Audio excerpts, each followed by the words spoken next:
Health plus programme में आप सबका स्वागत है। आज हम आपको लेकर चल रहे हैं पंजाब सरकार द्वारा मान्यता प्राप्त एक प्रयास अस्पताल, नवा शहर रोड, गढ़शंकर। अपने इलाके की एक जानी मानी संस्था जहां पर नशे को छुड़ाया जाता है और मनोरोगियों को यहाँ पर एक सफल इलाज दिया जाता है। हजारों की गिनती में यहाँ पर लोग अपना नशे की लत को छोड़ चुके हैं और तंदुरुस्त होकर एक नया जीवन जीने के लिए अग्रसर हो चुके हैं। यहाँ पर साइकेट्रिक इलाज भी बहुत उत्तम क्वालिटी का है। यहाँ पर सबसे ज्यादा काउंसलिंग के ऊपर यकीन रखा जाता है। हमारी टीम ने यहाँ डॉक्टर साहब से बातचीत की, जिन्होंने हमें एक प्रयास अस्पताल के बारे में विस्तृत जानकारी दी। दर्शकों, पंजाब प्लस चैनल पे आपका स्वागत है। आज हम आए हैं एक प्रयास न्यूरोसाइकियाट्री एंड डी एडिक्शन सेंटर, जो पिछले लंबे समय से अपनी सेवाएं गढ़शंकर में दे रहे हैं, और बात कर रहे हैं डॉक्टर अश्विजा नगेश जी के साथ, जो यहाँ पर अपनी सेवाएं दे रही हैं। हम सभी जानते हैं कि ये जो मंथ है, ये वर्ल्ड मेंटल हेल्थ मंथ है ये, और उसके लिए हम लोग आज इनसे टाइम लेकर यहाँ आए हैं। डॉक्टर साहब, स्वागत है आपका हमारे स्पेशल शो में। नमस्ते, thank you for coming. Doctor साहब, क्या कहना चाहेंगे कि अगर हम बात कर लें मेंस हेल्थ की, तो बहुत सारे इश्यूज़ हैं, क्या कहना चाहेंगे? मेंस मेंटल हेल्थ में कई सारी चीज़ें हैं जो उसके रिक्वायरमेंट्स यूनिक है, उसमें जो प्रॉब्लम्स है वो यूनिक है। तो हम अगर जेंडर को पर्टिकुलरली लेके उस हिसाब से उनके प्रॉब्लम्स को समझना और उस हिसाब से उनके प्रॉब्लम्स को टैकल करने से उनका ओवरऑल इम्प्रूवमेंट बेटर होगा। वैसे क्या कहना चाहेंगे कि मेंस के जो मेंटल इश्यूज़ हैं वो डिफरेंट हैं वोमेंस से? हाँ जी, डेफिनेटली डिफरेंट है। लाइक फॉर एग्जांपल अगर हम स्टैटिस्टिक्स ले तो उसमें हमें पता चलता है कि मेन में भी डिप्रेशन बहुत ज़्यादा है, एंग्जाइटी का डिसऑर्डर जो है, मतलब घबराहट की बीमारी, वो बहुत ज़्यादा है। इसके अलावा कुछ चौंकाने वाली बातें ये है कि सुसाइड जो होता है उसमें 70% लोग आदमी होता है। 100 पीपल अगर सुसाइड करते हैं तो उसमें 70% आदमी होते हैं और 30% फीमेल होते हैं। तो ये नंबर की जो डिफरेंस है उसमें एक स्ट्रॉन्ग क्लियर डिफरेंस है। तो हमें देखना है कि हम कहाँ पे आदमी के मेंटल हेल्थ को इतना इम्पोर्टेंस नहीं दे रहे कि उनको फाइनली सुसाइड अटेम्प्ट करना पड़ रहा है। So that is a very sad thing, है ना। बहुत एक शॉकिंग चीज़ है कि उनके मेंटल हेल्थ पर हम इम्पोर्टेंस इतना कम दे रहे हैं। मैडम, क्या कहना चाहेंगे कि आमतौर पर जेंट्स अपने आप को थोड़ा स्ट्रॉन्ग समझते हैं, और वो ये नहीं समझते कि अगर हम थोड़ा सा डिप्रेशन में हैं, थोड़ा सा हम लोग एंग्जाइटी में हैं, तो हमें हेल्प चाहिए। उनको लगता है कि कोई बात नहीं, ये हमारा एक टेंडेंसी है ह्यूमन बींग्स। जैसे आपने बोला कि आदमी अपने आप को बहुत स्ट्रॉन्ग समझते हैं, और सोसाइटी का जो कल्चर है हमारा, वो भी मेन को स्ट्रॉन्ग दिखने में मजबूर करता है। वो चाहे स्ट्रॉन्ग है या नहीं, मजबूर करता है उनको कि वो स्ट्रॉन्ग दिखे, स्ट्रॉन्ग तरीके से बिहेव करे, जितना भी डिफ़िकल्टी उनके आसपास आ रहा है वो खुद उसको हैंडल करे, किसी और की मदद ना ले। यही सोसाइटी में सिखाया जाता है पहले से। जैसे फॉर एग्ज़ाम्पल छोटा लड़का अगर रो रहा है तो उसको तुरंत हम बोलते हैं कि ये क्या लड़कियों जैसे रो रहे हो, या कोई थोड़ा सैड है तो हम उनको बोलते हैं कि मर्द बनो। तो मतलब हमने आदमियों को अपने नेचुरल इमोशंस को प्रोसेस करने का मौका ही नहीं दिया। हमने उनसे हमेशा वो चांस को छीन रखा है कि आप अपने इमोशन को एक्सप्रेस मत करो, आप जितना भी तकलीफ़ में हो उसको छुपा के रखो। तो इस वजह से क्या होता है, वो अपने अंदर वो प्रॉब्लम्स को भर भर के इवेंचुअली उनमें दिमागी बीमारी आ सकते हैं। उसके ऊपर उनके लाइफ में इतने सारे स्ट्रेसफुल सिचुएशंस होते हैं, घर की फ़ाइनेंशियल प्रॉब्लम्स भी उनके ऊपर, उसके साथ वर्क स्ट्रेस भी होता है, और कई सारे और भी जिम्मेदारियां होते हैं उनके ऊपर। तो इतने सारे स्ट्रेसफुल सिचुएशन के साथ वो कमज़ोर हो सकते हैं कहीं ना कहीं। तो इस वजह से क्या होता है, वो इतने प्रॉब्लम्स में गुज़रते हुए भी अपने मेंटल हेल्थ सिचुएशन को एक्सप्रेस नहीं कर पाते। तो इवेंचुअली क्या होता है, वो कुछ और अल्टरनेटिव गलत तरीक़ों से अपने प्रॉब्लम को सॉल्व करने की कोशिश करते हैं। कोई उनको बोलते हैं कि एक पैग लगा लो ठीक हो जाएगा, कोई उनको बोलते हैं कि थोड़ा सा नशा कर लो ठीक हो जाएगा। तो ऐसे वो गलत रास्ते में चले जाते हैं। और कई बार जब हम एडिक्शन के पेशेंट्स की इलाज करते हैं तब हमें समझ आता है कि एडिक्शन का जो प्रॉब्लम है वो सिर्फ़ एक टॉप सिचुएशन है। जब हम उसको नीचे नीचे जाके उसकी रीज़न को पकड़ने की कोशिश करते हैं तो वहाँ पे निकलता है डिप्रेशन, एंग्जाइटी, ADHD या कई सारी और चीज़ें भी निकल जाते हैं, या साइकोलॉजिकल चीज़ें, बचपन में कुछ उनके साथ हादसा हुआ होता है जिसको वो कभी बता नहीं पा रहे होते हैं, या बिहेवियरल इश्यूज़, जैसे छोटा बच्चा है, घर में माहौल ठीक नहीं है तो वो मोबाइल एडिक्शन में चला जाता है। तो ऐसे पुअर कोपिंग मैकेनिज़्म के साथ कुछ और बीमारी हो जाती है, फिर भी वो खुद से हेल्प नहीं सीख करना चाहते हैं, ना उनके माँ बाप उनको लेके आना चाहते हैं। तो इस वजह से उनके मेंटल इलनेस बहुत बढ़ता जाता है। तो हम ये माने कि ये जड़ है कि यहाँ से नशे की राइज होता है, क्योंकि वो अगर अपने आप को स्ट्रॉन्ग नहीं माने, पहले ही वो अपने आप को थोड़ा क्विट करते रहें, तो फिर वो चीज़ें जो है, जैसे आपने कहा कि भारीपन पड़ जाएगा, धीरे धीरे वो एक प्रेशर बन जाएगा। वो प्रेशर नहीं बनेगा, फिर वो रिलीज़ होता रहेगा, तो फिर वो उस सिचुएशन में पहुँचेंगे नहीं। 100%। तो वो बॉटल अप ही नहीं होगा, अपने अंदर वो नहीं भर के रखेंगे, तो वो एक्सेप्ट करेंगे कि हाँ मैं वीक हूँ, हाँ मेरे अंदर कुछ प्रॉब्लम्स है, तो उसके सही सॉल्यूशंस के लिए वो जा सकते हैं। तो इस तरह से बहुत सारे मर्द जो नशे के तरफ जा रहे हैं वो प्रिवेंट हो जाएगा। मैडम, कौन कौन से बैरियर हैं जो और चैलेंजेस हैं जो मेंटल हेल्थ को, मेन को जो है अफेक्ट करते हैं? जैसे मैंने बोला, एक एनवायरनमेंट जहाँ पे मेन के मेंटल हेल्थ को उतना प्रमोशन नहीं देते हैं, या जो लोग मेंटल प्रॉब्लम के बारे में बताते हैं मेन, उनको कमज़ोर समझा जाता है। तो इस तरह के एनवायरनमेंट अगर नहीं है, मेन के मेंटल हेल्थ को भी उतना ही इम्पोर्टेंस दिया जाए जितना विमेन अपने मेंटल हेल्थ को देते हैं, तो कुछ चेंजेस होते हैं। फॉर एग्ज़ाम्पल, जब कोई लड़की आके अपने फ्रेंड के साथ अपने प्रॉब्लम बताती है तो उनके फ्रेंड्स इमीडिएटली वो इमोशन को कैप्चर करते हैं कि तुम उदास हो, ठीक है, हम उस उदासी के बारे में बात करें। पर आदमी जब अपने फ्रेंड के साथ जाके अपने प्रॉब्लम को बताता है तो तुरंत सब सॉल्यूशंस देने लग जाते हैं, पर कोई उनके मानसिक स्थिति को समझते नहीं है। सो वहाँ पे डिफरेंस स्टार्ट होता है। सबको मेंटल हेल्थ जो है मेन का, उसके ऊपर थोड़ा सा इम्पोर्टेंस देना चाहिए। ओवरऑल सोसाइटी में इम्प्रूवमेंट आएगा तो जाके ये सिचुएशन बेहतर होगा। मैडम, अगर हम इन चीज़ों का शिकार हो ही जाएं तो हम कैसे हैंडल करें? फर्स्ट ऑफ ऑल, मेन को अपने मेंटल हेल्थ के बारे में एटलीस्ट एक रिकॉग्निशन होना चाहिए।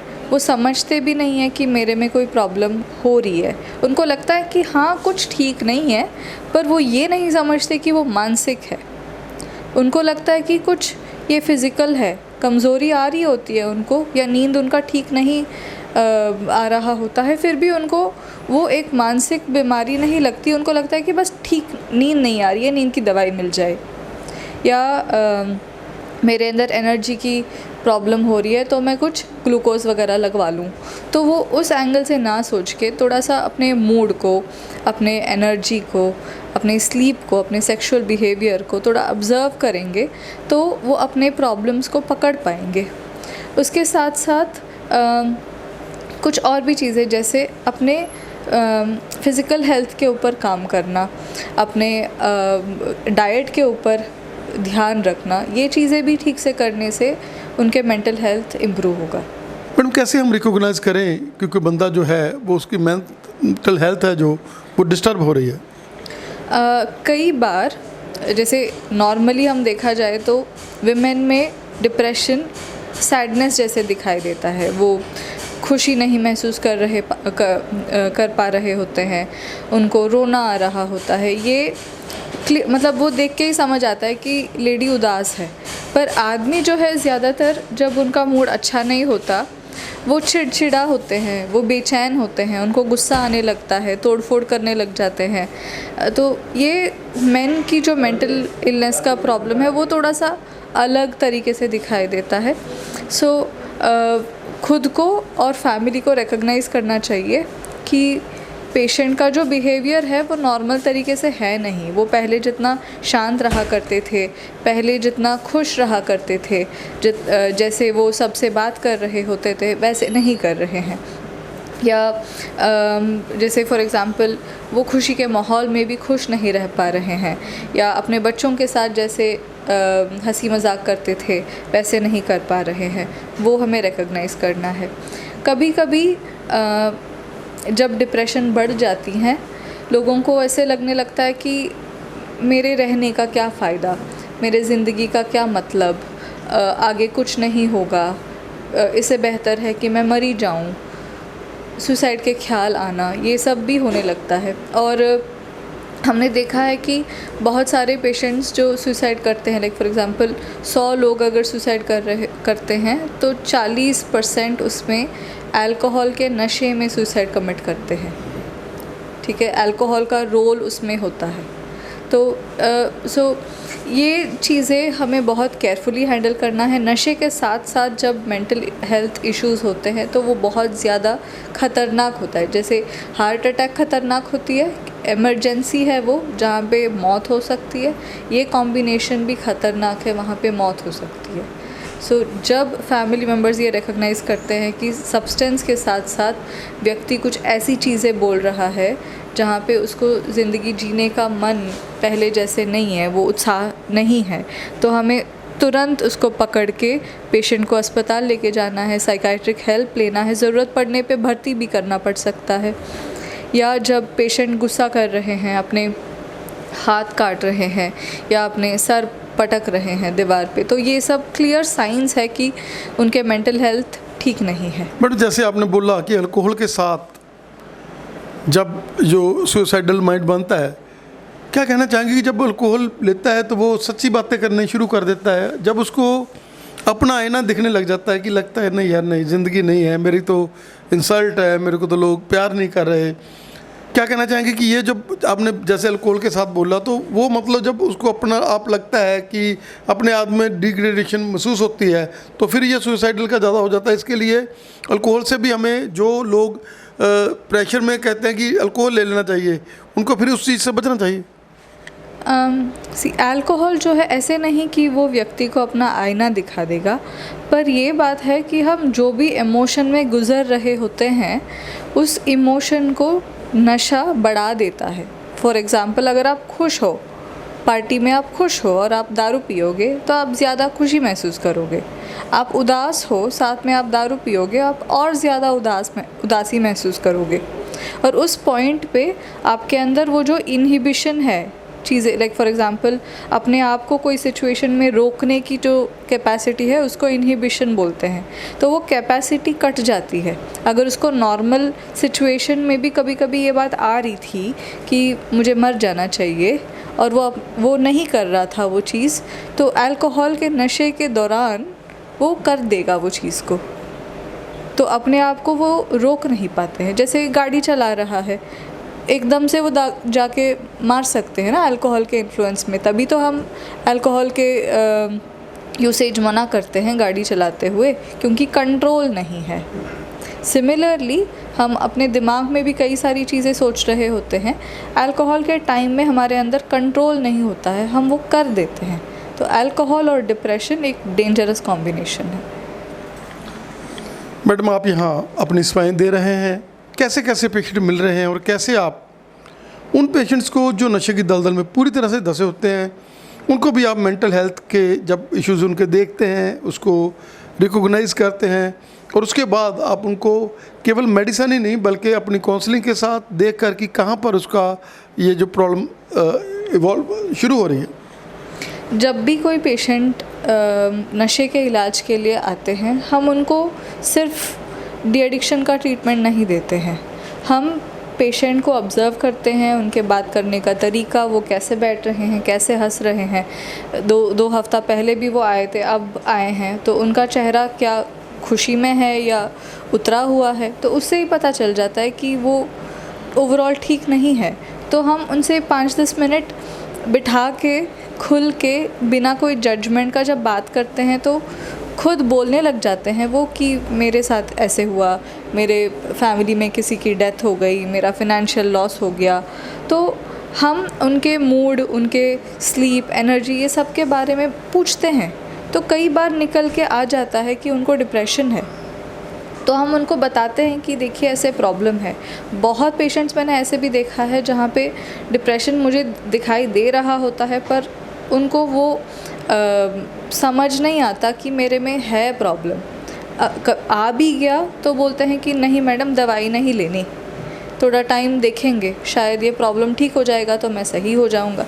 तो ऐसे बहुत लोग ट्रीटमेंट को रिजेक्ट भी करते हैं। कुछ लोग हैं जो ट्रीटमेंट फाइनली ले लेते हैं और लेने के बाद जब हम देखते हैं वो बोलते हैं कि मैडम बहुत अच्छा लग रहा है, 2 साल हो गया था मैं इतना खुश नहीं महसूस कर रहा, इतना खुशी महसूस नहीं कर रहा था, अभी मैं ठीक हूँ।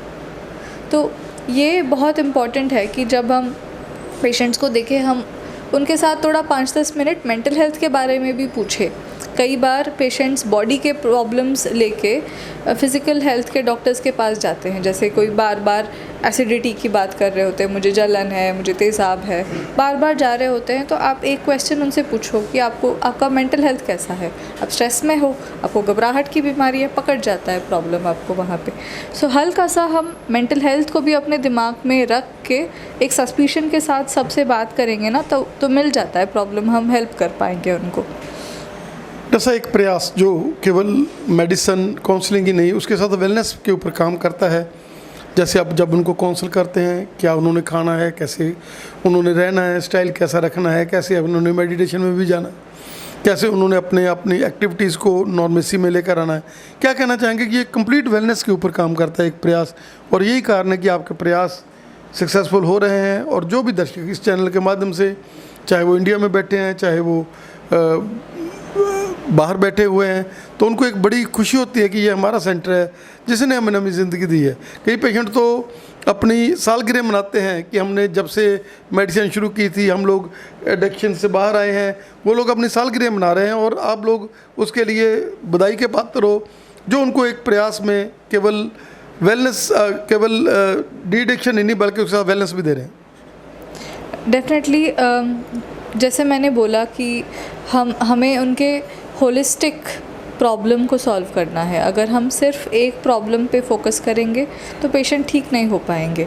हम उसके पीछे जो प्रॉब्लम है वहाँ पे भी झांक के थोड़ा सा उनके फैमिली, उनका सोशल सिचुएशन, वर्क सिचुएशन, ये सब देख के उनका हेल्प करेंगे तो definitely they will get better. जैसा on the eve of national mental health month आपने हमें समय दिया, आपने हमारे दर्शकों को अवेयर किया, आपका हमें समय देने के लिए बहुत बहुत धन्यवाद।